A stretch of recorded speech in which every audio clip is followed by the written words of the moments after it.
Alors une personne de la paroisse m'a proposé cette réflexion.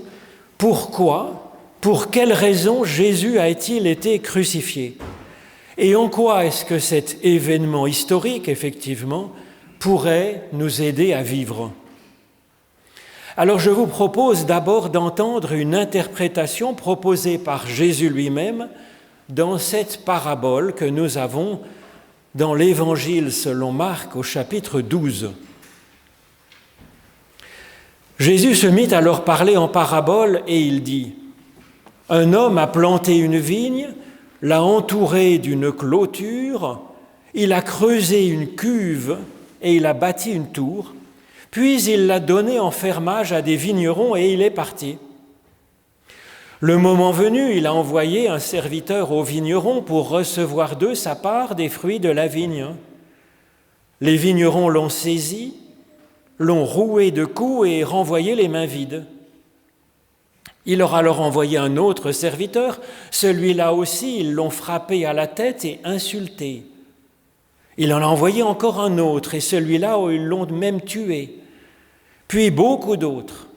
Ils les ont roués de coups les uns et tué les autres. Il ne lui restait plus que son fils bien-aimé. Il l'a envoyé en dernier vers eux en disant « Ils respecteront certainement mon fils. » Mais ces vignerons se sont dit entre eux « Voici l'héritier, tuons-le et nous aurons son héritage. » Ils l'ont saisi, ils l'ont tué, ils l'ont jeté hors de la vigne. Alors que fera le maître de la vigne? Il viendra, il fera périr les vignerons et confiera la vigne à d'autres. N'avez-vous pas lu ce passage de l'Écriture? La pierre qu'ont rejetée les bâtisseurs, c'est elle qui est devenue la pierre d'angle. C'est là l'œuvre du Seigneur, c'est une merveille à nos yeux. Alors ils cherchaient à l'arrêter, mais ils eurent peur de la foule. Ils avaient bien compris que c'était pour eux qu'il avait dit cette parabole, et le laissant, ils s'en allèrent. Mais voilà, ils crucifièrent Jésus et se partagèrent ses vêtements en tirant au sort ce que chacun emporterait. C'était la 3e heure quand ils le crucifièrent. L'inscription indiquant le motif de sa condamnation portait ces mots: le roi des Juifs. Avec lui, ils crucifièrent 2 bandits, l'un à sa droite et l'autre à sa gauche.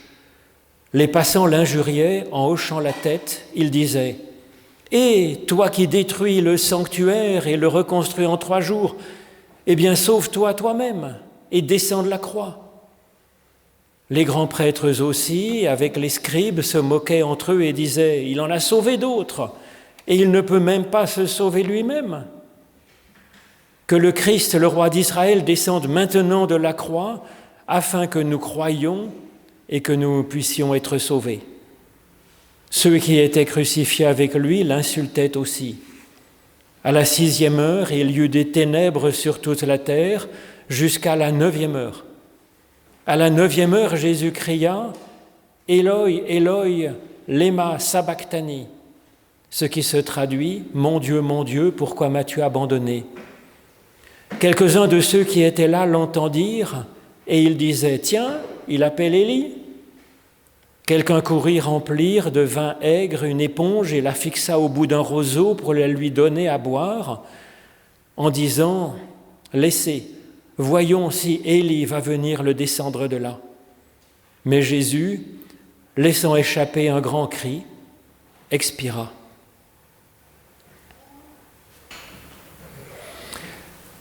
Alors voici ce que nous propose l'apôtre Paul comme relecture, comme compréhension de ce que nous apporte le Christ par sa mort. Alors que nous étions encore sans force, Christ, à ce moment, est mort pour les impies. C'est à peine si quelqu'un donnerait sa vie pour un juste. Peut-être pour un homme de bien accepterait-on de mourir. Mais en ceci, Dieu prouve son amour envers nous. Christ est mort pour nous alors que nous étions encore pécheurs. Et puisque maintenant nous avons été ainsi justifiés par son sang, à plus forte raison serons-nous sauvés par lui de la colère. En effet, quand nous étions ennemis de Dieu, nous avons été réconciliés par lui, nous avons été réconciliés avec lui, avec Dieu, par la mort de son Fils. À plus forte raison, réconciliés, nous serons sauvés par sa vie. Bien plus, nous mettons notre fierté en Dieu par notre Seigneur Jésus-Christ, par qui maintenant nous avons reçu la réconciliation. Alors c'est une funeste erreur de traduction due à la différence de culture entre le monde hébreu et le monde grec. Une simple erreur de traduction est à la base d'un malentendu sur le salut que le Christ nous a apporté sur la croix. Dans nos traductions des évangiles, en effet, il est écrit « Le Fils de l'homme n'est pas venu pour être servi, mais pour servir, et pour donner sa vie en rançon pour une multitude. » Alors ce verset est manifestement essentiel car il concentre le sens même de la mission du Christ, le Fils de l'homme, pour sauver donc la multitude des individus. Le Christ est venu pour servir, c'est donc le premier point essentiel sur lequel tout le monde est d'accord, le service. Et voici le second, pour donner sa vie en rançon pour la multitude.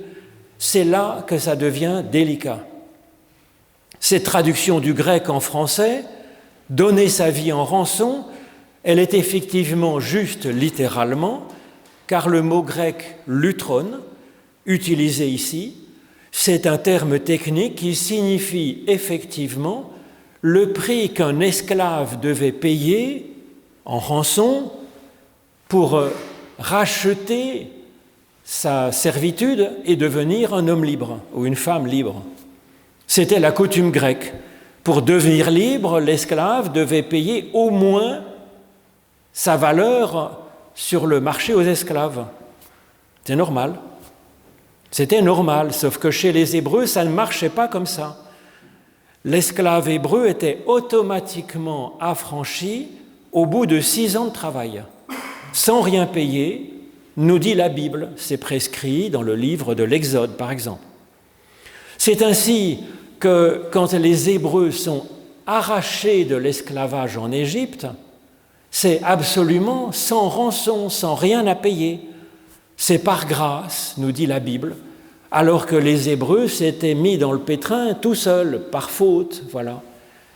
Eh bien, Dieu les libère par grâce, par amour pour eux, et donc personne ne paye aucune rançon dans cette histoire, ni au Pharaon, ni à Dieu, pour que les Hébreux soient libérés. Et donc, affranchir dans ce contexte, c'est libérer, c'est faire grâce, c'est pas payer une rançon. Par conséquent, plutôt que de donner sa vie en rançon, il faut comprendre donner sa vie pour nous affranchir, pour nous libérer, pour libérer la personne humaine de ce qui l'empêche de vivre, de faire le bien. Alors ça, on est libéré du péché, libéré de la mort, libéré de l'égoïsme, libéré de la colère, libéré de la religion, libéré de tout un tas de choses, mais c'est par grâce, c'est une transformation à l'intérieur de nous-mêmes. Alors imaginez que Dieu aurait eu besoin du versement comme d'une rançon. En rançon, ce serait la souffrance du Christ, son sang, ses larmes et sa mort. Eh bien, ce serait une régression par rapport à la théologie du livre de l'Exode. La Pâque juive, elle célèbre précisément, depuis des milliers d'années, que Dieu affranchit son peuple gratuitement, parce qu'il aime nous voir libres, en marche et rayonnants. Telle est la justice de Dieu, en fait, c'est ce qu'on découvre dans cette histoire du salut de l'Exode. Elle consiste à nous venir en aide, même quand nous sommes pécheurs, même quand nous sommes dans le pétrin par notre faute. Telle est la justice de Dieu, c'est simplement son amour pour nous, comme un père et une mère pour son enfant, pour faire pour soigner, prendre soin de son enfant qui s'est cassé la figure, par exemple, un père ou une mère n'a pas besoin d'aller frapper la grande sœur ou de frapper l'enfant qui est tombé pour prix de sa faute, de s'être blessé. Absolument pas. C'est l'amour qu'est la justice de Dieu. Imaginez que Dieu prendrait plaisir à la souffrance du coupable pour prix de sa faute, c'est déjà une négation de cette justice de Dieu qui est amour. Et comme si ça ne suffisait pas, il a été imaginé que la souffrance et la mort d'un innocent, Jésus, satisferait grandement la justice de Dieu. Alors cette théorie absolument abracadabrante rend un tel Dieu absolument effrayant. Il ressemble plus au Dieu Moloch dont parle la Bible. Il ressemble plus au Dieu des Aztèques, assoiffé de sang des victimes pour apporter ses bénédictions, victimes immolées si possible, fraîches, jeunes, innocentes.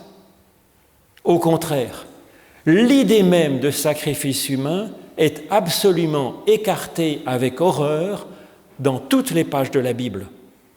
Et bien sûr, la souffrance de l'innocent est un scandale aux yeux de Dieu, partout et toujours.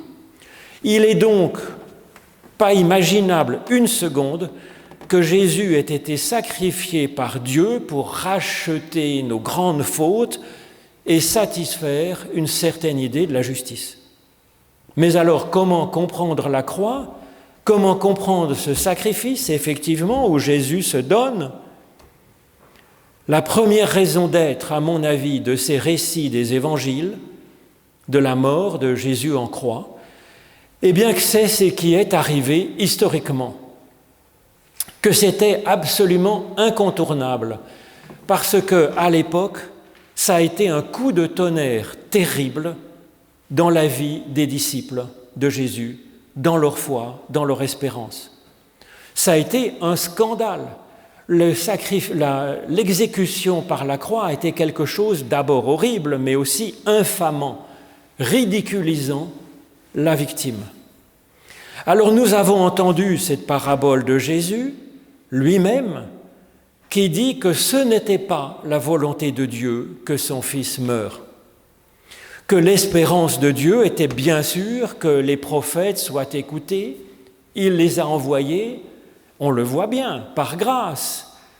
Ils ont maltraité un prophète, eh bien Dieu continue à vouloir le salut et le bien de ses vignerons, il envoie encore un prophète et encore un et encore un.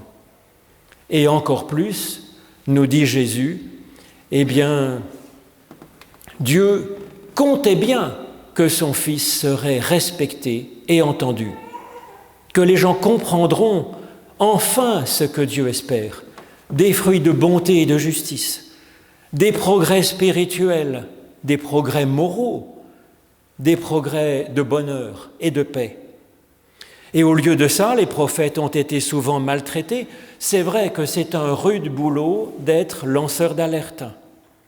Alors il est poignant, d'entendre Jésus raconter cette parabole, parce que ce sont les paroles d'un homme qui sait les risques qu'il prend en levant la tête, en parlant de Dieu autrement que la religion établie. Il sait les risques qu'il prend. Ce sont des paroles de Jésus comme des paroles d'un Martin Luther King, d'un Guy Moquet, d'un Alexeï Navalny, ou bien comme ce geste de l'homme debout devant les chars à la place Tiananmen, et dont on ne sait pas ce qu'il est devenu, mais qu'on imagine un peu. Donc chacune de ces circonstances est effectivement extraordinaire, et en même temps, elles sont fréquentes, malheureusement, dans toutes les situations de despotisme ou de tyrannie. Alors évidemment, selon Jésus lui-même, sa mort n'est absolument pas la volonté de Dieu. Et la mort d'un innocent, la mort d'un envoyé de Dieu est un scandale pour Dieu, bien sûr. Et si Dieu était comme les humains de cette parabole, il aurait réagi en massacrant tout le monde, en éliminant l'humanité. Mais comme ce n'est objectivement pas arrivé, cela prouve que Dieu n'est pas un Dieu de vengeance, mais un Dieu qui aime et qui prend soin de ses ennemis, qui continue à aimer, à espérer, à prendre soin de ceux qui se perdent dans la haine et dans le manque de bonnes dispositions. Cet amour unilatéral de Dieu se manifeste en réalité tout au long de cette parabole de Jésus. Et c'est inspirant pour nous, évidemment, parce que c'est une théologie, une certaine idée de Dieu, mais c'est toujours aussi une éthique qui nous est proposée, une façon d'être autour de nous. Alors l'amour de Dieu est d'abord premier dans cette parabole. Nous sommes personnellement ce bon plant de vigne dont Dieu prend soin et qu'il vient planter dans la vie en ce monde. L'amour de Dieu est ensuite dans chaque mot de cette parabole de Jésus. Dieu nous entoure de sa grâce, comme d'une clôture qui nous protège des sangliers, de tout ce qui pourrait nous démolir. Il nous donne ensuite un pressoir. C'est une image de notre capacité à aimer en réalité, à recueillir la moindre goutte de bon jus dans la vie en ce monde, dans ceux qui nous entourent, pour la valoriser, pour en faire un sujet de réjouissance comme du vin. Et il nous donne aussi une tour qui est une façon de nous dire « vous pouvez vous élever ». Il facilite notre élévation pour que nous puissions voir les choses de haut, que nous puissions voir de loin ce qui pourrait nous arriver. L'amour de Dieu est ensuite pardon et patience. Il est soin. Quand nous ne portons pas de fruits de bonté et de justice, il ne réagit pas par la destruction, mais en redoublant de présence auprès de nous, en redoublant d'appel, en redoublant d'amour, avec un prophète et encore un, puis finalement par le Christ. C'est cet amour qui se manifeste en Christ, par sa vie et par ses paroles, par toutes les bénédictions dont nous sommes comblés. C'est un amour, l'amour que manifeste le Christ, un amour qui s'engage à fond, encore et encore. Alors les intégristes de l'époque, ils se sentent concernés par cette parabole de Jésus, mais au lieu de la comprendre comme une aide, comme une main tendue par Jésus, ils fulminent et cherchent à l'éliminer. C'est à peu près aussi crétin que de casser un baromètre en se disant que comme ça, il va se mettre à faire beau. La croix est la manifestation de cet amour de Dieu. Le geste de Jésus dit que, contrairement à ce que nous disait notre propre culpabilité ou les intégristes, Dieu nous a toujours été et nous sera toujours favorable, envers et contre tout. Alors chacun des dons de Dieu qui est évoqué ici par Jésus, ils sont bien sûr à méditer pour bénéficier de ces bons soins offerts par Dieu. Et c'est plus seulement de la théologie, c'est une pratique quotidienne qui nous est proposée par Jésus pour nous exercer à saisir ces dons et à les vivre. C'est aussi une inspiration pour vivre en essayant d'apporter aux autres autour de nous des soins, nous aussi, des soins comme ceux que nous apporte le Christ tout au long de sa vie. Apporter aux autres le meilleur.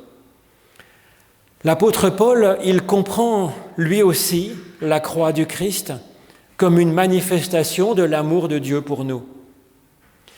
Avant cela, bien des personnes avaient particulièrement peur du jugement de Dieu. C'était avec crainte que l'on se tournait vers lui, qu'on essayait de faire des œuvres de religion ou d'avoir les bonnes croyances, dans l'espérance que ça améliorerait un petit peu notre dossier auprès des services de Dieu à l'entrée du jugement. Mais l'amour de Dieu manifesté par le Christ, il change cela. Il montre que Dieu est prêt à tout donner même quand nous sommes pécheurs, par grâce, par amour. Et donc ça, cet amour de Dieu parfait, manifesté par Christ, ça nous change tout, notre façon de voir Dieu. Et donc ça nous réconcilie avec Dieu. Nous qui avions peut-être oublié Dieu, ou qui, comme les intégristes à l'époque de Jésus, disaient « bon, il faut se méfier de Dieu, il faut avoir peur », nous qui l'avions négligé ou qui avions donc repoussé cette idée, Dieu, lui, n'a jamais eu besoin de se réconcilier avec personne. Il aime et il a toujours tout fait pour nous sauver. Il fera toujours tout pour nous aider. Mais c'est nous donc qui avions besoin de nous réconcilier avec Dieu. Et cette nouvelle théologie que propose Jésus-Christ, jusque sur la croix, c'est bien propre à nous réconcilier avec l'idée même de Dieu et avec ce Dieu, s'ouvrir à ses bons soins. Mais comment faire entendre une personne qui ne veut pas écouter ? Comment faire voir clair à une personne qui a les yeux fermés, endormie ? La question clé est donc de réconcilier l'individu avec Dieu, qu'elle ait envie d'entendre, qu'elle ait envie d'ouvrir les yeux sur ce Dieu qui vient. Alors l'apôtre Paul nous dit qu'une fois que nous sommes réconciliés avec Dieu, tout est gagné, parce que Dieu pourra alors prendre soin de nous et nous aider efficacement dans notre évolution positive, nous et ceux qui nous sont chers. Grâce soit rendue à Dieu. Amen.